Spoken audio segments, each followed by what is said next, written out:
இசைமதி வலையிலே பார்த்து கொண்டிருக்கிற அனைத்து உறவுகளுக்கும் வணக்கம். நான் உங்கள் இசைமதி வாணன். இன்றைக்கி நம்ம காணொலியில் எதை பற்றி பேச இருக்கோம் அப்படின்னு பார்த்தோன்னா, தமிழக வாழ்வுரிமை கட்சியோட தலைவர் வேல்முருகன் அவர்கள் சட்டசபையில் சில கருத்துக்களை சொல்ல முயற்சிக்கும் போது அவை முன்னவரான துரைமுருகன் அவர்களும் அமைச்சர் சேகர் பாபு அவர்களும் அவரை அதை தடுத்து நிறுத்தி ஒருமையில் பேசியிருக்காங்க. அதே போல் அவரை எச்சரிச்சிருக்கார் சபாநாயகர். இன்னும் சொல்ல போனால் தமிழக முதல்வர் ஸ்டாலின் அவர்களும் அதிக பிரசித்தனமாக வேல்முருகன் நடந்துக்கிறார் அப்படிங்கிற மாதிரிலாம் பேசியிருக்காங்க. உண்மையிலேயே சட்டசபையில் நடந்தது என்ன? அப்படி அதிக பிரசங்கத்தனமாக வேல்முருகன் நடந்து கொண்டாரா, இல்லை சட்டசபையில் நடந்ததற்கு தான் இந்த எதிர்வினை ஆற்றினாங்களா, என்ன அப்படிங்கிறதா இந்த காணொலியில் பார்க்க போகிறோம். வாங்க காணொலிக்குள்ள போகலாம். அரசியல் நம்ம தலையிடணும், இல்ல அரசியல் நம்ம வாழ்க்கையில தலையிடும்.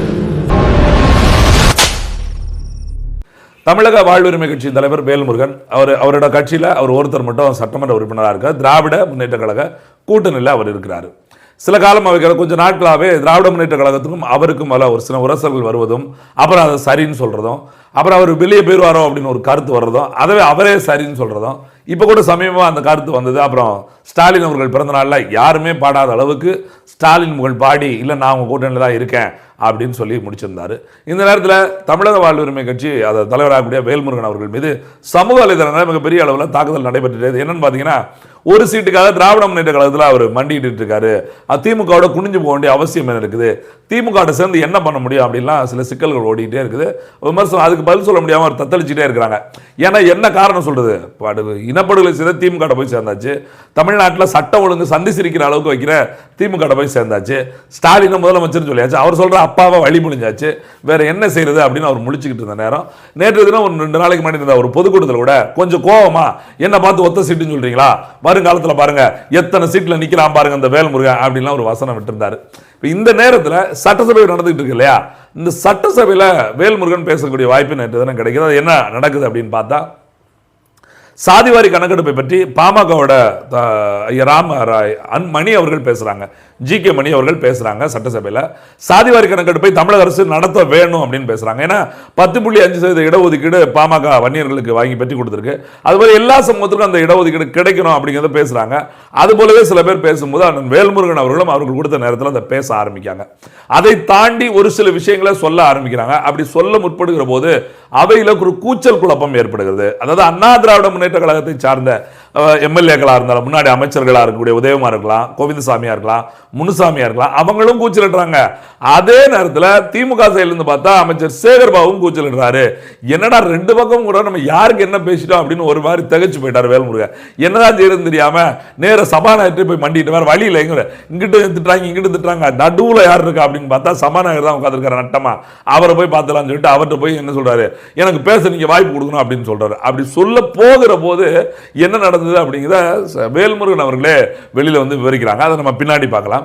அப்படி ஒரு சொல்லிட்டு வந்து உட்கார்ந்த உடனே சட்டசபையில் ஒரு கூச்சல் குழப்பம் வந்து நின்ன உடனே சபாநாயகர் என்ன சொல்றாரு, இப்படிலாம் எந்த வந்து மிரட்டுற வேலையெல்லாம் இருக்கக்கூடாது. என்ன சபாநாயகர் பார்த்தீங்கன்னா எப்படி விட்டாலும் தெரியல உங்களுக்கு, அவர் ஆட்டுக்கு 6 ரெடியாக இருக்காரு.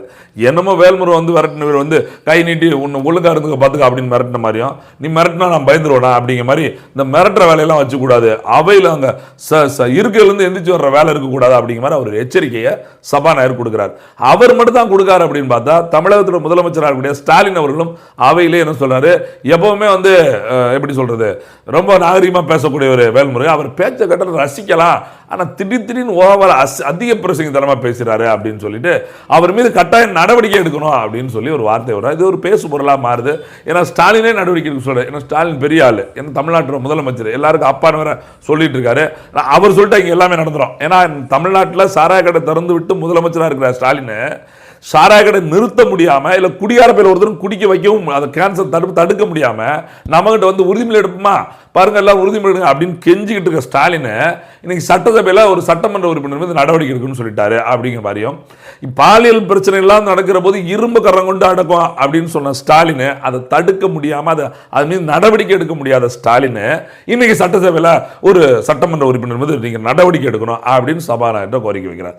தமிழ்நாடு முழுக்க படுகொலை நடக்கிற போதெல்லாம் நான் வேடிக்கை பார்த்துக்கிட்டு இருக்க மாட்டேன் அப்படின்னு சொன்ன ஸ்டாலின் அவருக்கு வேண்டுகோள் விடுத்து சில காணொலிகள் விடப்பட்டவர்கள் கூட கொலை செய்யறது கூட வாய் திறக்காம சட்டசபையில் இருக்கிற ஸ்டாலின் சட்டசபையில் ஒரு சட்டமன்ற உறுப்பினர் மீது நாங்கள் நடவடிக்கை எடுக்கிறோம் அப்படின்னு சபாநாயகர் சொல்லிட்டு எல்லா தொலைக்காட்சியிலும் முறுக்கிக்கிட்டு திருக்கிக்கிட்டு அலைகிறாங்க. பாருங்க, அந்த முன்னாடி சொல்லுவாங்களா ஸ்டாலின் அப்படியே அணு உண்டே எரிஞ்சிட்டாரு அப்படிங்கிற அளவுக்கு பேசிட்டு இருக்காங்க. இந்த நேரத்தில் சபை முடிஞ்சு வெளியே வந்த வேல்முருகன் அவர்கள் ஒரு பத்திரிகையாளர் சந்திப்பு நடத்துறாங்க. என்ன நடந்துச்சு, உண்மையிலே அதிக பிரசங்கத்தனமா பேசினா அப்படின்னு சொல்லும் போது அவர் என்னன்னா ஒரு குற்றம் சாட்டுகிறார். என்ன குற்றம் சாட்டுறார் அப்படின்னு பார்த்தோன்னா, அமைச்சராக இருக்கக்கூடிய சேகர் பாபு என்ன உரிமையில பேசிட்டாரு, நான் ஏதாவது சொல்ல முற்படுகிற போது நான் என்ன சொல்ல வரேனே தெரியாம அதை தடுத்து கூச்சல் போடுறேன். அதிமுக காரன் தான் கூச்சல் போடுறான், திமுக காரன் நான் கூட்டணி கட்சியில் இருக்கேன்யா, அதிமுக காரன் எதிர்கட்சிக்காரன் கூச்சல் போடுறான், உனக்கு என்ன வந்து பொத்துக்கிட்ட வந்துச்சு அப்படிங்கிற மாதிரி அவர் கேட்கிறார்.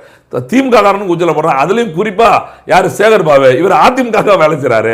அதிமுக இந்த ரெண்டு கட்டான்னு சொல்லுவாங்களா, அதிமுக இருந்துட்டு திமுக இருந்துட்டு சொல்லி திமுக வரலாறு அப்படிதான். அதிமுக இருந்து யாரெல்லாம் வந்தாலும் அவன் தான் வாழ்வு கிடைக்குது.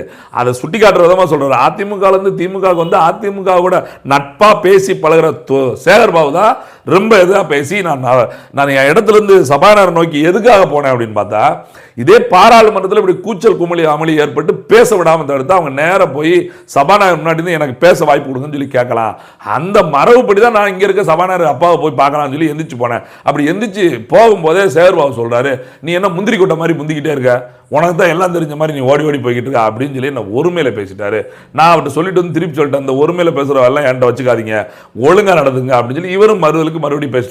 இப்ப என்னன்னா, வேல்முருகனை சேகர் பாபுட்ட பேசிட்டார் ஒருமையில எடுத்து, அவர் ஒருமையில பேச இவர் எடுத்து பேசிட்டு வந்தார். சபாநாயகர் என்ன நினைச்சிட்டாரு, நம்மளை தான் சொல்லிட்டு போறாரு நினைச்சு அவர் எச்சரிக்கை விடுக்காரு, நீங்க எல்லாம் இந்த மாதிரிலாம் இங்க வந்து நீ கை நீட்டி பேசக்கூடாது, உட்கார்ந்த இடத்துல இருந்து உட்கார்ந்த மாதிரி இருக்கணும். என்னங்க உட்காந்து எல்கேஜி பிள்ளைகளா இருக்காங்க, உட்கார்ந்த இடத்துல உட்காந்துட்டு இருக்க, இவர் வாத்தியார் மட்டும் பேலன்ஸ் ஹெட் மாஸ்டர் இங்க ஒருவேளை இவர் பள்ளிக்கூடத்தில் பார்த்த வேலையை சபாநாயகருக்கு பள்ளிக்கூடம் மாதிரி ஆகிப்போச்சு இருக்கும். அவர் அங்கே வேலை பார்த்து ஸ்கூலில் வேலை பார்த்த மாதிரி இது நம்ம வாத்தியாரு, நம்ம எல்லாம் பிள்ளைங்கெல்லாம் கீழே உட்காந்து நம்ம உட்காரா நான் உட்காரண்டே சத்தமிடாத பேர் எழுதி போட்டுருவேன் அப்படின்னு சொல்ற மாதிரி சட்டசபை நடத்தலாம் நினைச்சிட்டாரு. ஒருத்தர் ஒரு சட்டமன்ற உறுப்பினர் பேசும்போது கூச்சல் எடுக்கிற சட்டமன்ற உறுப்பினர் அடக்க துப்பு இல்லை, சந்திச்சு வந்து எனக்கு பேச வாய்ப்பு கொடுக்குன்னு சொன்ன வேல்முருகனை அடக்கி கொடுக்குறாங்க. அப்ப என்னடா சம்பந்தம் இல்லாம திமுக கூட்டத்தில் இருக்க வேல்முருகன் மீது எல்லாரும் பாயிறாங்க அப்படின்னு பார்த்தா, வேல்முருகனே ஒரு சில உண்மையை சொல்றாரு. நான் வந்து இங்க நடந்ததுக்காக இது பண்ணல, நான் சாதிவாரி கணக்கெடுப்பு வேணும்னு பேசிட்டேன். என்னது அப்படின்னு பார்த்தா, நான் சாதிவாரி கணக்கெடுப்பு வேணும்னு பேசினேன், ஜி.கே. மணி ஐயா பேசினாரு, அதைத்தான் நானும் பேசினேன்.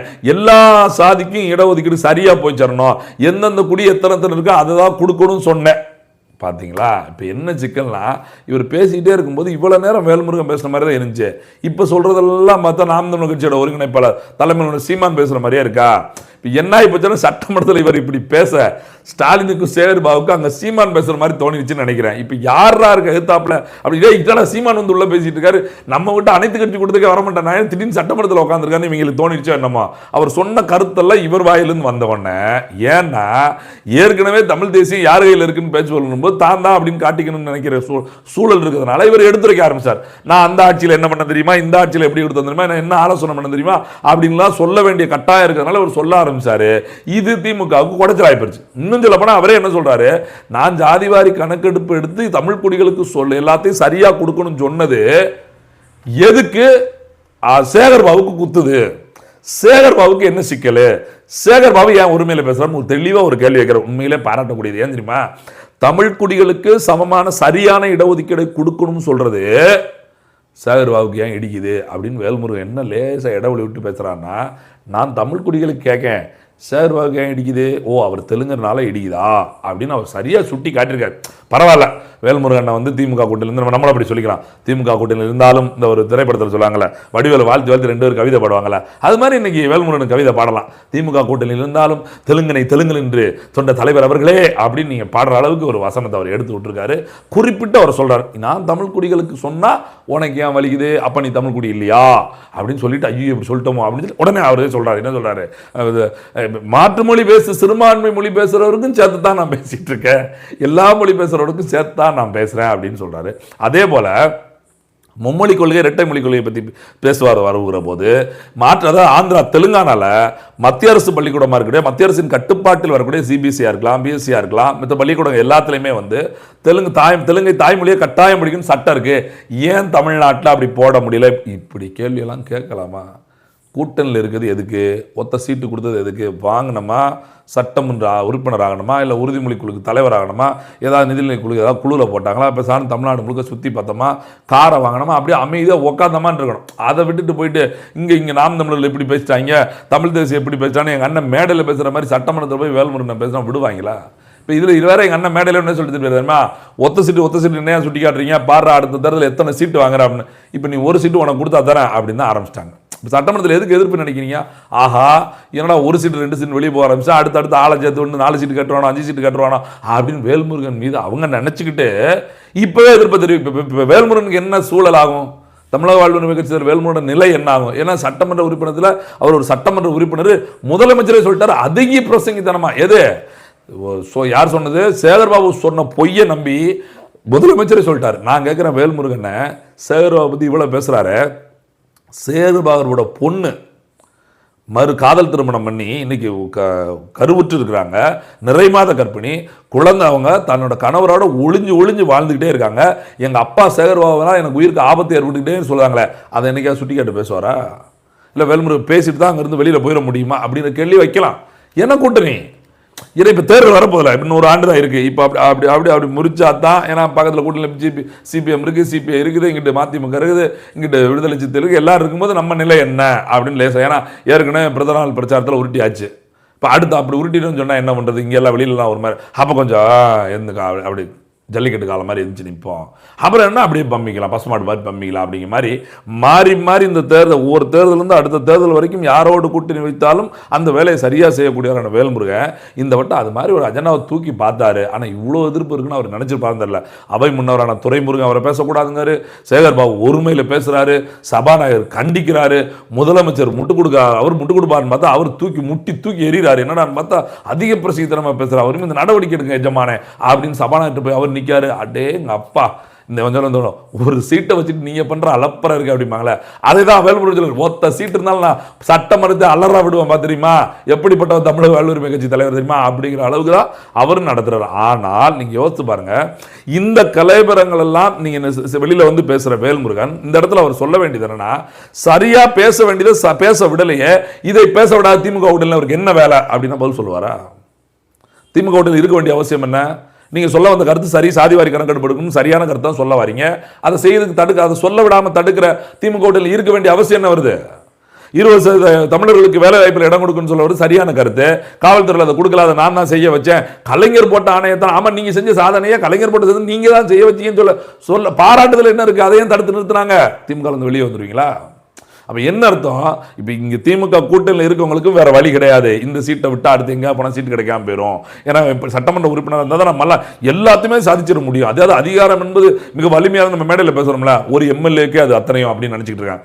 முதலமைச்சராக உட்காந்துக்கிட்டு இருக்காங்களே, அதெல்லாம் ஒன்றும் பண்ண முடியாதுன்னு சொல்லிட்டு இருக்க நேரத்தில் ஒரு எம்எல்ஏ இருந்தாலும் எல்லாமே சாதிச்சு தள்ளிடலாம் அப்படிங்கிற அளவுக்கு மக்கள்கிட்ட ஒரு அரசியலை கிளப்பிட்டு இருக்காங்க இல்லையா?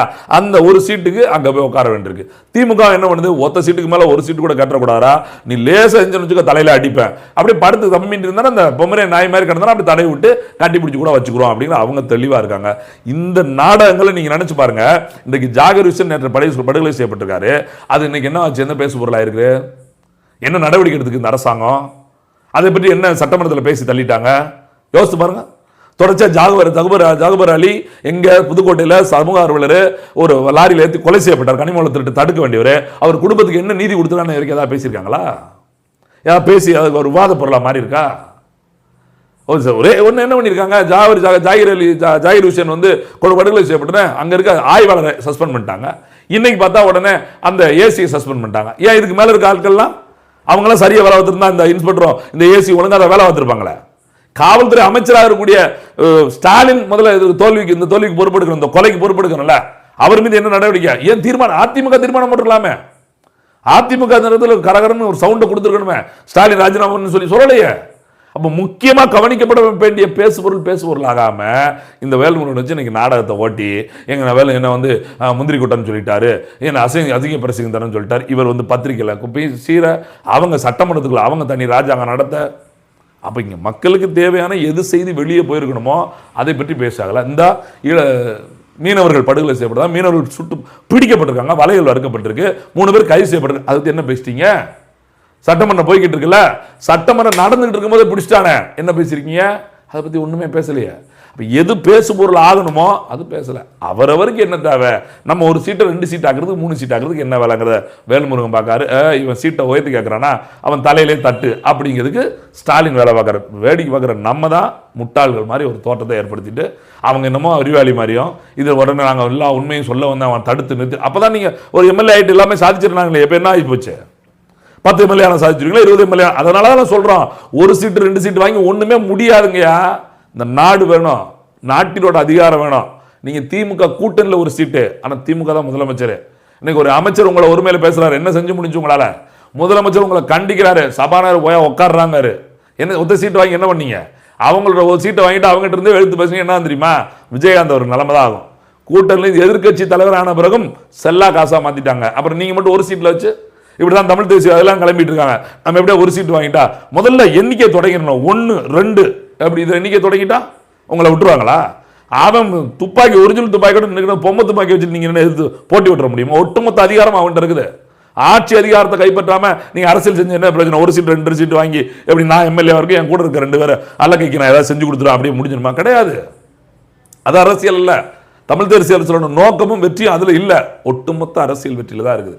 அதனால தான் நாம் தமிழர் கட்சி தொடர்ச்சியாக இந்த அதிகாரத்தை முழுமையாக உள்ளதற்கு தமிழ்நாடு முழுக்க தேர்தலை தனித்து தந்திக்கணும்னு சொல்லிக்கிட்டே இருக்கிறோம். தமிழ் தேசியவாதிகளாக இருக்கக்கூடியவங்க இப்போ தான் அந்த கருத்தியலை புரிஞ்சு நாம் தமிழரோடு இணைய தொடங்கியிருக்கிறாங்க.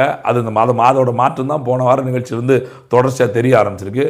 இது அதையெல்லாம் தமிழ்நாட்டில் எதெல்லாம் பேசு பொருள் ஆகணும் அதெல்லாம் பேசு பொருள் ஆக விடாமல் ஒரு திராவிட சண்டையை இந்த நாடகத்துக்குள்ள சட்டசபைகள் மூலமாக இன்றைக்கி பேசு பொருளாக மாற்றிட்டு இருக்காங்க. அந்த பேசு பொருளுக்குள்ளே ஜாகிர் ஹுசேனோட கொலை மறைஞ்சு போச்சு, மீனவரோட கைது மறைஞ்சு போச்சு. அப்படி நம்ம தமிழ்நாட்டுக்கு தேவையான சிக்கல்கள்லாம் மறைக்கப்பட்டிருக்கு. அப்படிங்கிறதான் என்னோட குற்றச்சாட்டை நான் பார்க்குறேன். கண்டிப்பாக அதற்கான விடிவு 2026 நோக்கி பயணிக்கும். நன்றி, வணக்கம்.